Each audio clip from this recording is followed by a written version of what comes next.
When I sold my logistics company 2 years ago for just over $4 million after taxes, every single financial advisor I spoke with assumed the same thing about what came next. A house in Naples or Sarasota, a boat, a country club membership. The version of retirement that the money was, in their minds, obviously meant to purchase. My name is Mason Parker, and I want to tell you why I did none of that, and why I am instead writing this to you from a plastic chair outside a small concrete house in a fishing town in the Philippines that most of you have never heard of and will not find easily on a map. This is not a story about money running out or a plan going wrong. This is a story about having every single option available to me, genuinely every one of them, and choosing this one anyway. I spent 34 years building a regional logistics and freight company from a single leased truck into a business that, by the time I sold it, operated across 11 states with just under 400 employees. I am telling you this not to impress you, but because I think the context matters enormously for what follows. I am not a man who ended up here because circumstances forced my hand. I had, at the point of selling, more money than I could reasonably spend across whatever years remained to me, a health profile my doctor described as genuinely excellent for 66, and children who were financially independent and did not need anything further from me. I had, in the most literal sense, complete freedom of choice about how to spend the remainder of my life, and I want you to hold that fact clearly in mind as I explain what I actually chose. I did look at Florida seriously, and I want to be fair to that option rather than dismissing it as a straw man. I toured 4 properties in the Naples area over the course of a long weekend 18 months ago, including one genuinely beautiful waterfront home listed at just under $3 million. I sat on that property's dock, looking out at genuinely spectacular water, and I felt something I had not expected to feel, which was almost nothing at all.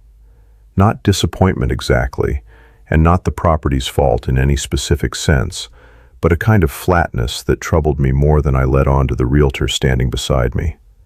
I recognized, sitting on that dock, that I was looking at a very expensive, very beautiful version of a life I had already, in some sense, lived for 3 decades, just with better weather and a boat attached. I had spent 34 years in rooms not unlike the country club dining room I had eaten in the night before, surrounded by successful people discussing similar things in similar tones, and the prospect of another 20 years of essentially the same social environment, however pleasant, did not produce in me whatever feeling retirement is actually supposed to produce. The Philippines entered my consideration almost accidentally, through a former employee named Danny, who had worked in my dispatch office for nearly a decade before returning to his hometown to care for his aging parents.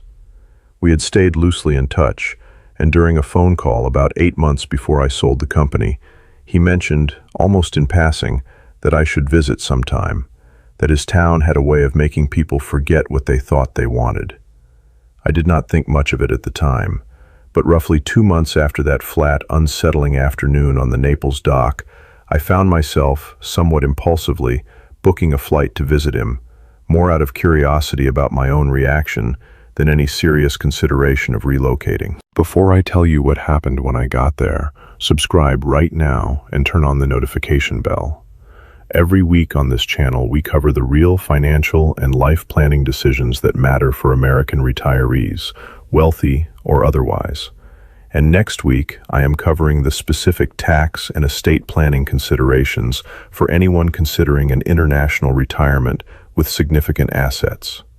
Subscribe now, because the financial mechanics of what I did are considerably more involved than simply booking a flight. Danny's hometown is a fishing community of roughly 3,000 people on the eastern coast of Samar, a region that receives a fraction of the tourism that flows through the more established Philippine retirement destinations. There is no golf course. There is no country club. The nearest hospital with genuinely comprehensive services is a 2-hour drive, a fact I want to be honest about rather than gloss over, because it represents a real trade-off I made with full awareness of what it meant. What there is And what I did not fully understand until I had spent several days actually inside it is a specific quality of daily life that I have not been able to adequately explain to the handful of former business associates who have asked me, with genuine confusion, why a man of my means chose this over literally anywhere else on earth. I want to describe a single afternoon because I think the specific details communicate something that general description cannot. On my fourth day visiting Danny, I went out on his uncle's fishing boat before dawn, not as a tourist activity, but because Danny mentioned they were short a set of hands, and I had, somewhat impulsively, volunteered. We were out for approximately 6 hours, hauling nets in the kind of physical labor I had not performed in any sustained way in over 3 decades of running a company from behind a desk. My hands blistered. My back ached in a way it had not ached since I was young enough for that kind of ache to feel almost good, rather than alarming. We returned with a catch that Danny's uncle sold at the local market for a total that, when I converted it in my head, came to approximately $40, split among 3 men, for 6 hours of genuinely difficult physical work. I sat with that number for a long time afterward, because I had spent 34 years building systems specifically designed to extract more value from less labor. And here was a business model, if you could even call it that, running in the precise opposite direction, and the men running it seemed, by every observable measure, considerably more at peace with their daily existence than most of the successful people I had spent my career surrounded by. I want to be direct about the financial mechanics of what I ultimately decided, because I think the specifics matter for anyone watching this who assumes wealth and simplicity are somehow incompatible. I purchased land and built a modest but genuinely comfortable house, roughly 1,800 square feet, for a total cost, including furnishing, of approximately $140,000. I established a foundation, funded with just over $1 million, that supports the local fishing community through equipment maintenance, a small scholarship fund for the town's children, and improvements to the local elementary school.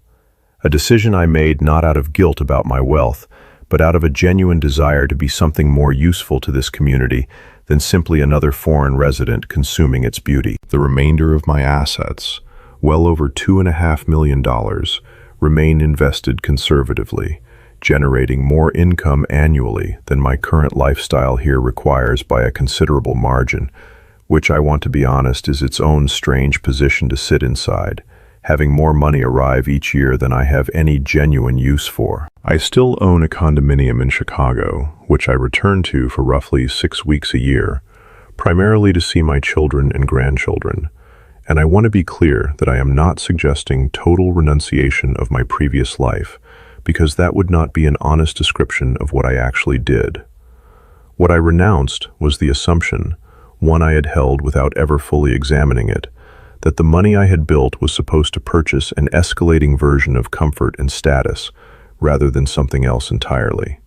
Danny's father, a man in his late 70s who has fished those same waters for over 50 years, said something to me during that first visit that I have returned to many times since.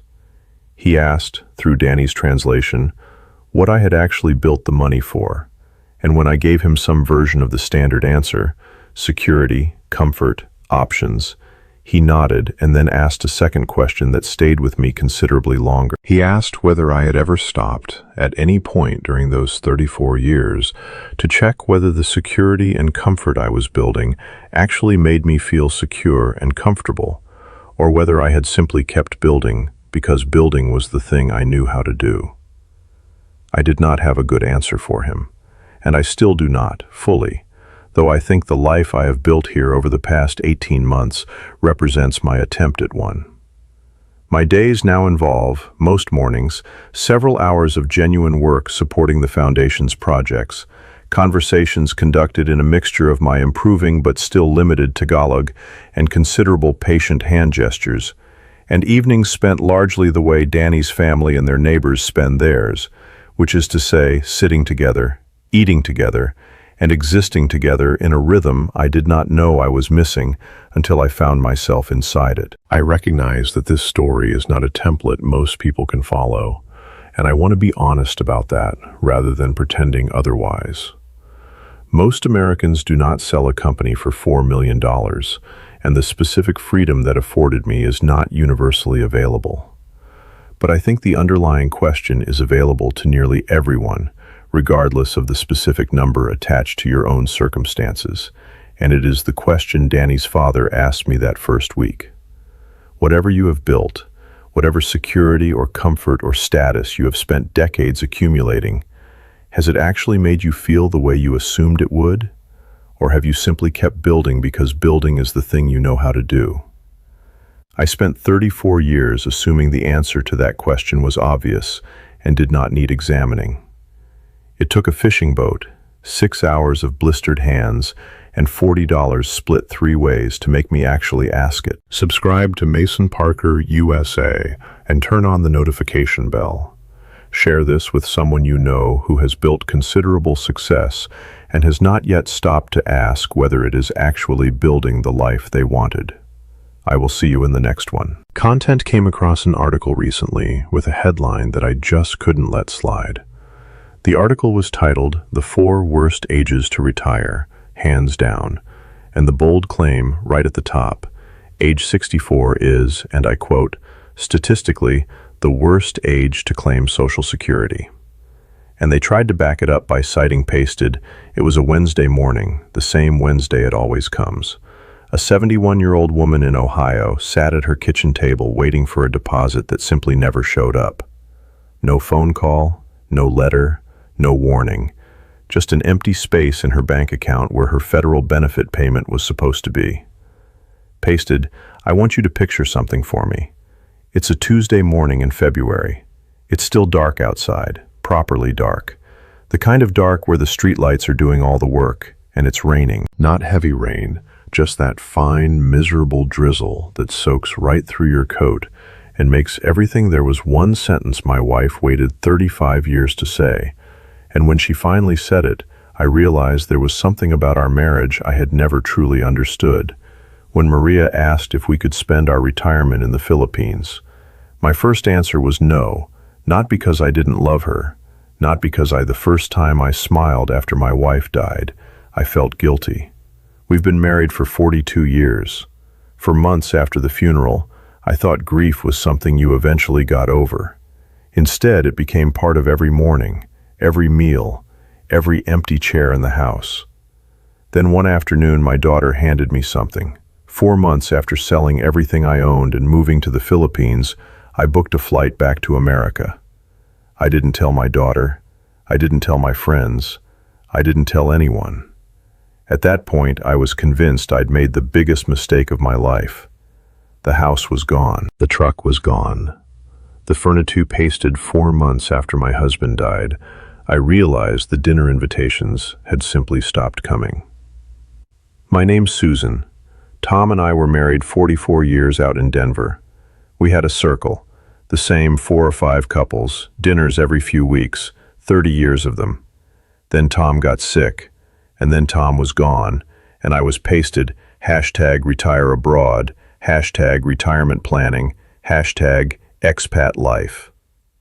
At 69, 4 months after I buried my husband of 44 years, I realized every dinner invitation had quietly stopped coming, and nobody ever had to say a single word.